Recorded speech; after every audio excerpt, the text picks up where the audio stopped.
பாக்கியலட்சுமி அடுத்து நடக்க போகுது அப்படின்னா பாக்கியா இங்க ரெஸ்டாரண்ட் கிளம்பி போயிடுறாங்க.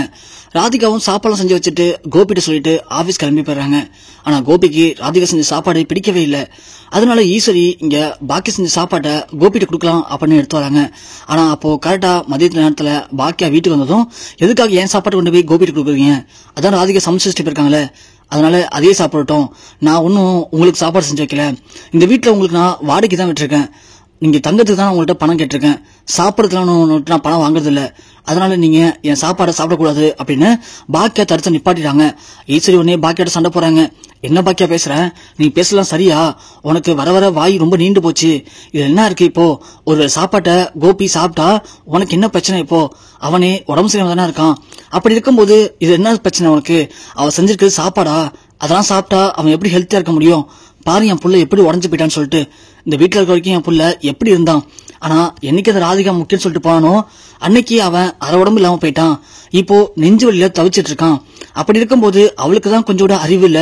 உனக்கு கூடவா பாக்கி அறிவு இல்ல, அத்த நீங்க தானே இப்ப சொன்னீங்க என்னைக்கு நம்ம விட்டு போனாருன்னு சொல்லிட்டு, நம்ம விட்டு போயிட்டார்ல, அப்படி அவருக்கு அந்த வாழ்க்கை தான் முக்கியம் சொல்லிட்டு போனார்ல, அப்போ அந்த வாழ்க்கைய அவர் தான் தேர்ந்தெடுத்துக்கிட்டாரு, அப்படி இருக்கும்போது இதுல எனக்கு என்ன அவசியம் இருக்கு, அவருக்கு இதான் செஞ்சு தரணும்னு சொல்லிட்டு, அவர் விருப்பம், அவர் இஷ்டம், அவருடைய வாழ்க்கை, அவருக்கு பிடிச்சிருக்கு, அவரு பாத்துக்கிறாரு, அதனால அந்த சாப்பாடு தான் அவர் சாப்பிட்டாகணும் அப்படின்னு சொல்லிட்டு பாக்கியா மாடிக்கு போறாங்க. இங்க மாடிக்கு போனதும் மையோ இனியோட ரூம்ல இருந்து ரொம்ப டென்ஷனா உட்காந்துருக்காங்க. அதை பாக்கியா பாக்குறாங்க. பாத்துட்டு மையோட்ட கேக்குறாங்க, மையோ என்னாச்சு, இனியா ரூம் கிட்ட போனேன், அப்புறம் ரூமுக்கு வந்துட்டேன், ஒரு மாதிரி பதட்டமா இருக்கு, என்னாச்சு இனியா திட்டினாலா உன்னைய அப்படின்னு இங்க பாக்கியா கேக்குறாங்க. மயோ இல்ல ஆண்டி, அது என்னாச்சு மயோ, சொல்லு, உண்மையை சொல்லு, எதா இருந்தாலும் என்கிட்ட சொல்லு, கண்டிப்பா நான் உனக்கு சரி பண்ணி தரேன். இனியாக்கா என்ன சொன்னா, இனியாக்கா திட்டினாளா அப்படின்னு கேட்க, இல்ல ஆண்டி, இது மாதிரி நான் இங்க இருந்தேன், அப்ப இனியாக்கு ஒரு போன் வந்துச்சு, இனியாக்கா எடுத்து பேசினாங்க, பேசி முடிச்சதும் திடீர்னு அவங்களுடைய ஸ்கூல் பேக் எடுத்துட்டு உங்க ரூமுக்கு வந்தாங்க, நான் இருக்கிறத அவங்க பாக்கல, நான் அப்பதான் பாத்ரூம் போயிருந்தேன், அப்போதைக்கு பார்த்தா இனியாக்கா உங்களுடைய பீரோல திறந்து உங்களுடைய நகை எல்லாத்தையும் எடுத்து அவங்களுடைய பேக்ல வச்சுக்கிட்டாங்க ஆண்டி, அதான் எனக்கு ஒன்றும் புரியல, திரும்ப எடுத்துட்டு அவங்க ரூமுக்கே போனாங்க, போயிட்டு யார்கிட்டயோ போன்ல பேசினாங்க, என்ன பேசினா, இது மாதிரி நான் பணம் எடுத்துட்டேன், நகை தான் இருந்துச்சு எடுத்துட்டேன், அதை அடகு வச்சு நீ வச்சுக்கோ அப்படின்னு சொன்னாங்க, உண்மையாமாயோ, ஆமா ஆண்டி அப்படின்னு சொல்லவும் பாக்கியாக்கு இங்க ஒண்ணுமே புரியல, என்ன இது இனியா இது மாதிரி இது வரைக்கும் பண்ணதே இல்லையே,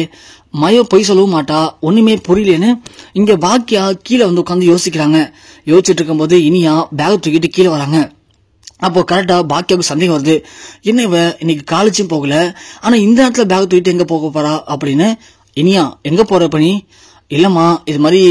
காலேஜ் போகல, அதான் என் ஃப்ரெண்ட்ஸ் வர சொன்னாங்க, சேர்ந்து உட்காந்து படிக்கலான்னு சொல்லிட்டு, அதுக்கே என் ஃப்ரெண்டு வீட்டுக்கு போறமா நானு அப்படின்னு சொல்றாங்க.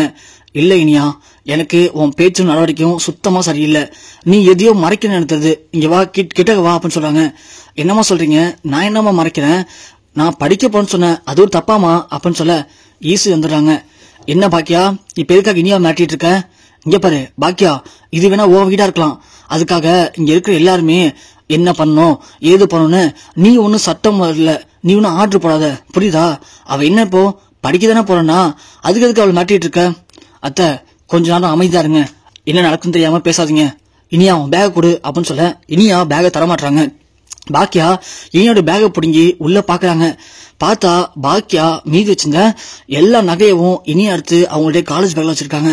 அதை பார்த்து ஈஸியே ஷாக் ஆகுறாங்க. என்ன பாக்கியா அதெல்லாம் அப்படின்னு சொல்ல, தெரியாத நான் எதுக்கு கேட்டேன்னு சொல்லிட்டு, இனியா உண்மையை சொல்லு, எதுக்காக இந்த நகையெல்லாம் எடுத்து போவோம் பேக்ல வச்சிருக்க, எதுக்காக எடுத்து வச்ச, இது வரைக்கும் இந்த தப்பெல்லாம் பண்ணது கிடையாது, இது நான் புது பழக்கம், யார் உன்னை பண்ண சொன்னா, உண்மையை சொல்லப்படியா இல்லையா நீ இப்போ அப்படின்னு பாக்கியா இனியாவுக்கு பலான்னு ஒன்று வர வைக்கிறாங்க. இனியா உனைய அழுதுகிட்டு, எதுக்காகமா இப்ப நீ அடிச்சிங்க, நான் என் தப்பும் பண்ணவே இல்லம்மா, இது மாதிரி என்னுடைய ஃப்ரெண்டு ஒருத்தி இருக்கா, அவ காலேஜ் படிக்கிறா, அவளுக்கு அப்பா கிடையாது, அம்மா மட்டும்தான், அவங்க அம்மா இப்போ சீரியஸா இருக்காங்க, அதனால அவங்க அம்மாக்கு சின்ன ஒரு ஆபரேஷன் பண்ணணுமா, அதுக்கு 5 லட்ச ரூபாய் பணம் தேவைப்படுது, அவள்கிட்ட 1 லட்சம் தான் இருக்கு, மீதி பணத்தை யார்கிட்ட வாங்குறதுன்னு தெரியல,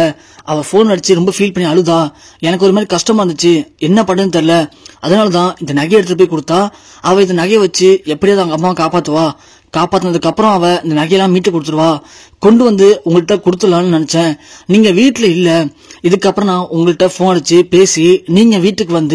இந்த நகையெல்லாம் கொடுத்து நான் எடுத்து போறதுக்குள்ள டைம் ஆயிடும். ஒரு உயிரை காப்பாத்துறதுக்காக இதெல்லாம் தப்பு இல்லைன்னு தோணுச்சு, அதனாலதான் பண்ணேன். இதுக்கு ஏன் அடிக்கிறீங்க அப்படின்னு இனியா சொல்ல, பாக்கியா ஒண்ணு இல்ல இனியா, நீ பேசுறதெல்லாம் எனக்கு நம்புற மாதிரி தெரியல, நீ எதையோ மறைக்கிற மாதிரி தெரியுது இனியா அப்படின்னு பாக்கியா அடிக்க போறாங்க. அப்படின்னு பார்த்து கரெக்டா ராதிகா வந்துடுறாங்க. என்ன பாக்கியா, எதுக்காக இனியா அப்படி அடிக்கிறாங்க, அவளே சின்ன பொண்ணு தானே அப்படின்னு இங்க ராதிகா கேட்க, இல்ல ராதிகா இவ என்ன காரியம் பண்ணிருக்கா தெரியுமா அப்படின்னு பாக்கியா சொல்றாங்க. உடனே ராதிகா, என்ன இனியா, உன்னை போய் அம்மா எப்படி நம்பிட்டு இருக்காங்க, நீ போயிட்டு இப்ப எல்லாம் பண்ணலாமா, எதுக்காக இப்ப எல்லாம் பண்ண, இதெல்லாம் ரொம்ப தப்பு இனியா, இது மாதிரி விஷயம் எல்லாம் பண்ணக்கூடாதுமா, எதா இருந்தாலும் அம்மாட்ட தான் சொல்லணும், அம்மா சொல்லுவாங்க என்ன பண்ணலான்னு சொல்லிட்டு அப்படின்னு ராதிகா சொல்ல, இனியா ஒண்ணு இங்க பாருங்க, இது எனக்கு எங்க அம்மாக்குள்ள பிரச்சனை, நான் எங்க அம்மா நகை எடுத்தேன், அவங்க என்ன கண்டிக்கிறாங்க, இதை கேட்கறதுக்கு முதல்ல நீங்க யாரு, நீங்க என்னைக்கு எங்க லைஃபுக்குள்ள வந்தீங்களோ அன்னைக்குதான் எங்க வீட்டுல ஏகப்பட்ட பிரச்சனை, அப்படி இருக்கும்போது உங்க லைஃபே சரியில்லை, அந்த நிலையில நீங்க வந்து எனக்கு அட்வைஸ் பண்றீங்களா அப்படின்னு சொல்ல, பாக்கியா திரும்ப நம்ம ராதிகா முன்னாடியே இனியாவுக்கு பலான வர வைக்கிறாங்க. இங்க பாரு இனியா, உங்ககிட்ட பல வாட்டி சொல்லிட்டேன், உன்னுடைய நடவடிக்கை எதுவுமே சரியில்லை, பெரியவங்கள்ட்ட எப்படி பேசணும் நான் உன்கிட்ட பல வாட்டி சொல்லியிருக்கேன்ல,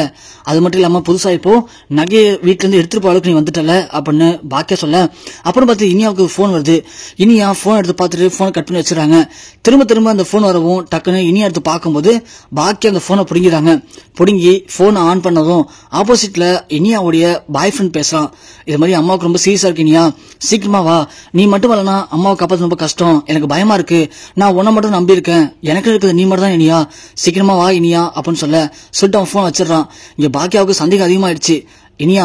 ஏதோ ஒரு பொண்ணுடைய அம்மான்னு சொன்ன, இப்போ ஒரு பையன் பேசுறான், அதுவும் உன்னை விட எனக்கு வேற யாருமே இல்லைன்னு சொல்றான், உண்மையே சொல்லி இனியா, யார் இவன் அப்படின்னு இங்க இனியாவை பாக்கியா கேட்க, இனியா அப்படியே ஒரு மாதிரி உறைஞ்சு போய் நிக்கிறாங்க. அப்போ இனியா கேக்குறாங்க, ஏமா இதெல்லாம் ஓகே, இப்போ நான் இந்த நகை எடுத்து என் பேக்ல வச்சுட்டு வெளியே கிளம்புறது உனக்கு எப்படி தெரிஞ்சது, முதல்ல அத முதல்ல சொல்லு, நீ இப்பதானே வீட்டுக்கு வந்த, அப்போ உனக்கு யாருமா சொன்னா இந்த நகையை நான் எடுத்து வச்சத சொல்லுமா அப்படின்னு கேட்க, இங்க பாரு இனியா, நீ பண்ண தப்பு, அந்த தப்ப உனக்கு யாரு கண்டுபிடிச்சு கொடுத்தா உனக்கு என்ன பிரச்சனை, முதல்ல இந்த நகையை நீ எடுத்துட்டு போனது இந்த பையனுக்காக தானா, அந்த பையனுக்கு இந்த நகையெல்லாம் எடுத்து போய் கொடுக்குறனா அந்த பையன் யாரு, ஃபர்ஸ்ட் அதை சொல்லு, நீ மட்டும் இப்போ இதை சொல்லல அப்படின்னா நானே நேரம் கிளம்பி அந்த ஹாஸ்பிட்டலுக்கு போவேன், அந்த பையன் யாருன்னு விசாரிப்பேன், ஒருவேளை நீ ஏதாவது தப்பு பண்ணிருந்த அப்படின்னு எனக்கு தெரிஞ்சதுன்னா